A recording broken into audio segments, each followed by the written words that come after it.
Love, hate. BD0765 from January 31, 1939, taken from book number 16.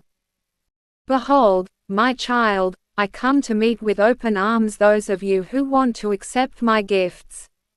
Your heart's yearning will convey my love to you. My love for you demonstrates itself in your desire for me, and this will also be your state in the beyond. You will constantly long for me, and my love will grant you fulfillment without end. Behold, I placed love into your heart so that one day you should delight in beatitude when your love will be fulfilled.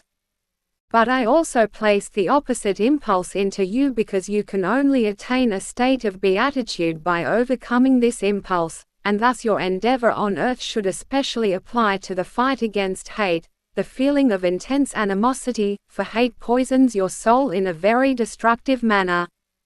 Hate destroys everything that is created by love. A person with a feeling of hate in his heart will never ever be able to achieve perfection, for hate is part of evil after all.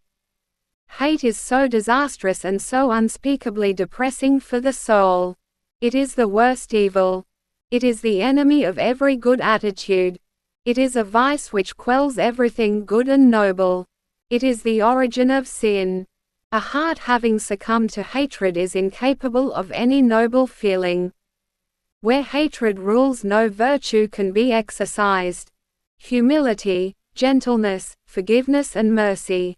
These are completely alien concepts to a heart controlled by hate, for the person has no knowledge of love at all, and this is necessary, after all, if he wants to live in a virtuous, good and God-pleasing way. The appalling effects of hate can be recognized by the person in the beyond. How it has distorted the soul of someone who was under the influence of hate in his earthly life.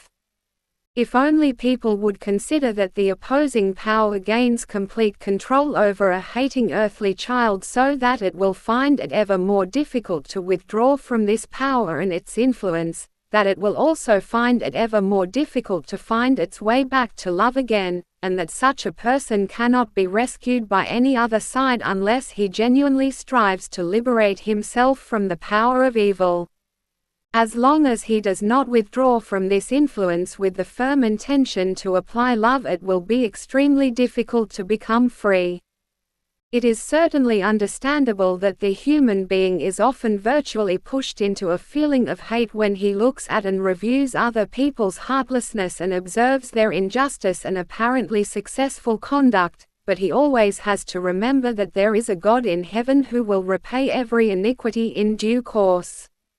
He also has to counter this with the fact that Jesus Christ even lovingly forgave those who were to blame for his death, and that a feeling of revenge at no time got the upper hand in him, but full of love, he only ever responded to the earthly children's conduct with understanding and compassion.